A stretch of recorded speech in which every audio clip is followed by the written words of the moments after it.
മാറിപ്പോകാതിരിക്കാനായിട്ട് ഞാൻ ഓരോ പീസ് കടലാസിൽ ഇങ്ങനെ എഴുതി വെച്ചാണ് കേട്ടോ.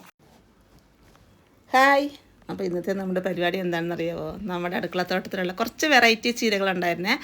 അപ്പോൾ അതൊക്കെ കൂടെ ഒന്ന് കട്ട് ചെയ്ത് വെയിലത്ത് കൊണ്ട് വെച്ചിട്ടുണ്ട്. അപ്പോൾ അതിൻ്റെയൊക്കെ വിത്തെടുക്കണം. അപ്പോൾ കഴിഞ്ഞ ദിവസമാണെങ്കിൽ ചെറുതായിട്ട് മഴയൊക്കെ പെയ്തായിരുന്നു. അപ്പോൾ ഇനി മഴ പെയ്ത് കഴിഞ്ഞാൽ നമ്മുടെ വിത്തൊക്കെ അവിടെ തന്നെയൊക്കെ പൊഴിഞ്ഞു പോയി എന്താണ് കുറേയൊക്കെ നശിച്ചു പോകുമല്ലോ. അപ്പോൾ അങ്ങനെ കുറച്ചൊക്കെ നമ്മൾ വിത്ത് എടുത്ത് വെച്ച് കുറേ ആവശ്യക്കാർക്ക് കൊടുത്തു. അപ്പോൾ ഇനി ബാക്കിയുള്ളതൊക്കെ എടുത്ത് വെക്കണം. അപ്പോൾ മഴ വരുന്നതിന് മുമ്പ് ബാക്കി വിളഞ്ഞതൊക്കെ കൂടെ നമുക്ക് കട്ട് ചെയ്ത് വെയിലത്ത് വെക്കാമല്ലോ എന്ന് വിചാരിച്ചിട്ടോ. അപ്പോൾ ഇതുകൊണ്ട് ചുവന്ന ചീരയാണ് കേട്ടോ. ചുവന്ന ചീര എന്ന് പറഞ്ഞാൽ നല്ല കളറുള്ള ചുവന്ന നാടൻ ചീര, അതാണിത്. അടുത്ത നമ്മുടെ വെറൈറ്റി ചീര ഏതാണെന്ന് കാണിച്ചു തരാം കേട്ടോ. അതാണ് നമ്മുടെ മയിൽപ്പീലി ചീര ഉണ്ടോ. അത് ഇലയൊക്കെ നല്ല മയിൽപ്പീലി പോലെ തന്നെ ഇരിക്കുന്ന ആ ഒരു ടൈപ്പ്. തണ്ടാണെങ്കിലും നല്ല പച്ച കളറും ഇല മയിൽപ്പീലിയുടെ അതുപോലെ ഇരിക്കുന്ന ഒരു വെറൈറ്റി ചീര. ഇത് നമ്മുടെ വ്ളാത്താങ്കര ചീരയാണ്. അതായത് ഒരു റോസും ചുവപ്പും കൂടെ കൂടിയ ടൈപ്പുള്ള ചീര.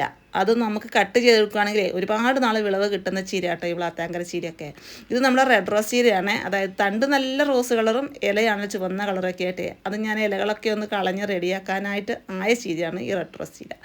ഇത് പിന്നെ നമ്മുടെ പച്ചച്ചീര, അതായത് നമുക്ക് മഴക്കാലത്ത് വേണേലും വേനൽക്കാലത്ത് വേണേലും ഒക്കെ നട്ടുപിടിപ്പിക്കാൻ പറ്റുക കേട്ടോ നമ്മുടെ ഈ ഒരു പച്ചച്ചീര. അതാണെങ്കിൽ നമ്മുടെ പറമ്പിലൊക്കെ ഒന്ന് പിടിപ്പിച്ചാൽ മതി, ഇഷ്ടംപോലെ ഉണ്ടാകുകയും ചെയ്യും. നല്ല വെറൈറ്റി നല്ല ടേസ്റ്റുള്ള ചീരയാണ് ഈ പച്ചച്ചീര. അതുപോലെ തന്നെ ഒരു ചീര ഉണ്ട് നമ്മുടെ പാൽച്ചീര.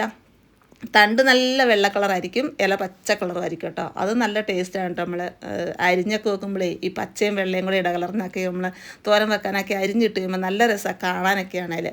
അതേപോലെയാണ് നമ്മുടെ സുന്ദരിച്ചീരയെ. അതിൻ്റെ സുന്ദരിച്ചീരയുടെ ആണെങ്കിലും തണ്ട് നല്ല റോസ് കളറും ഇല പച്ച കളറും നേരെ തിരിച്ച്. അപ്പോൾ അതാണെങ്കിലും നമ്മൾ തോരൻ വെക്കാനൊക്കെ ഇങ്ങനെ അരിഞ്ഞിടുമ്പോൾ നല്ല രസമാണ് കാണാൻ, നല്ല കളർഫുള്ളായിട്ട്. അപ്പോൾ സുന്ദരിച്ചീര ഉണ്ട് കേട്ടോ. അത് ഞാൻ മുന്നേ കുറച്ച് വിത്ത് എടുത്ത് വെച്ചു, ഇനി അടുത്തെടുക്കാനാകുന്നതേ ഉള്ളൂ. അപ്പോൾ ഇതൊക്കെ വിളഞ്ഞ് നിൽക്കുന്നുണ്ടേ മഴ പെയ്യുമ്പോൾ ഒക്കെ പൊഴിഞ്ഞു പോയെങ്കിലോ എന്ന് വിചാരിച്ചിട്ട് ഞാനെല്ലാം ഒന്നിച്ച് കട്ട് ചെയ്തെടുത്തുകൊണ്ട് വന്നതാണ് കേട്ടോ. അപ്പോൾ എന്താ വെച്ചാലേ സാധാരണ നമ്മൾ കുറേശ്ശെയായിട്ട് എടുക്കുമ്പോൾ നമുക്ക് എല്ലാ ചീര ഏതാണെന്നൊക്കെ നമുക്ക് തിരുപാട് കിട്ടും.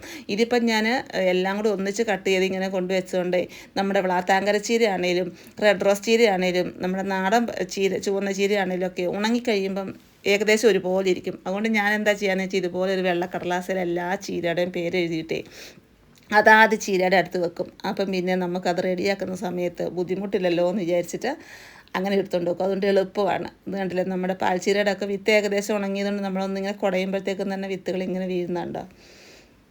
അപ്പം നിങ്ങളുടെയൊക്കെ കയ്യിൽ ഇതുപോലെ വെറൈറ്റി ചീരയുടെ വിത്തുകൾ ഇല്ലാത്തവരാണെങ്കിൽ ഞാൻ നമ്മുടെ കമൻറ്റ് ബോക്സിൽ വാട്സപ്പ് നമ്പർ ഒന്ന് പിൻ ചെയ്തേക്കാം കേട്ടോ. അതിലൊന്ന് മെസ്സേജ് അയച്ചാൽ മതി. നമ്മൾ ചീര വിത്തും അതുപോലെ നമ്മുടെ നിത്യവഴുതനയുടെ വിത്തൊക്കെ ഒരുപാട് പേര് ചോദിച്ചിട്ടുണ്ടായിരുന്നു. അപ്പം ഞാൻ അന്നൊന്നും റിപ്ലൈ കൊടുക്കാതിരുന്നതേ നമ്മുടെ വിത്തൊക്കെ ഒന്ന് റെഡിയായി വരുന്നതേ ഉണ്ടായിരുന്നല്ലോ കേട്ടോ. അപ്പോൾ ആവശ്യമുള്ളവരൊക്കെ നമ്മുടെ വാട്സപ്പിലൊന്ന് മെസ്സേജ് അയച്ചാൽ അത്യാവശ്യം കുറച്ചൊക്കെ പച്ചക്കറി വിത്തുകളൊക്കെ റെഡിയാക്കി വെച്ചിട്ടുണ്ട്. കുറച്ച് പേർക്കൊക്കെ ഞാൻ അയച്ചു കൊടുത്തു കേട്ടോ. അപ്പോൾ ഇത് കണ്ടല്ലോ നമ്മുടെ നാടൻ ചീരയുടെ വിത്തൊക്കെ കണ്ടില്ലേ, അത്യാവശ്യം നല്ലതുപോലെ ഉണങ്ങി ആയിട്ടുണ്ട്. ഇതുപോലെ ഒന്ന് കുടഞ്ഞെടുക്കാൻ ഇതാണ് നമുക്ക് നല്ലതുപോലെ ഉണങ്ങിയിട്ടൊക്കെ എടുക്കുമ്പോൾ ഇച്ചിരി റിസ്ക്കുള്ള പണിയാണ് കേട്ടോ. കാരണം എന്ന് വെച്ചാൽ ഇതിൻ്റെ പൊടി, അതായത് നമ്മൾ പേറ്റിപ്പെറുക്കിയൊക്കെ എടുക്കുമ്പോൾ ഇതിൻ്റെ പൊടിയൊക്കെ നമ്മൾ അടിച്ച് കഴിയുമ്പോഴത്തേക്കും ജലദോഷവും തുമ്മലും ഒക്കെ വരും. എന്നാലും നമുക്ക് എന്താ പറയുക, ഇതൊക്കെ ഒരു ഇൻട്രസ്റ്റാണ്. അതായത് നമ്മുടെ കുഞ്ഞടുക്കളത്തോട്ടത്തിലെ വെറൈറ്റി ചീരകൾ കുറേ ടൈപ്പൊക്കെ ഇങ്ങനെ നമ്മൾ കഴിക്കുന്നേക്കാളും ഇഷ്ടം ഇതുപോലെ ഇങ്ങനെ നിൽക്കുന്ന കാണാനല്ലേ. അതായത് നമുക്ക് രോബാഗിലാണെങ്കിലും ഇനി മണ്ണിൽ നടാൻ സ്ഥലമുള്ളവർക്കാണെങ്കിൽ മണ്ണിലാണെങ്കിലും ഇങ്ങനെ വെറൈറ്റി ടൈപ്പൊക്കെ നിൽക്കുന്ന കാണാൻ നമുക്ക് ഒരുപാട് ഇഷ്ടമല്ലേ.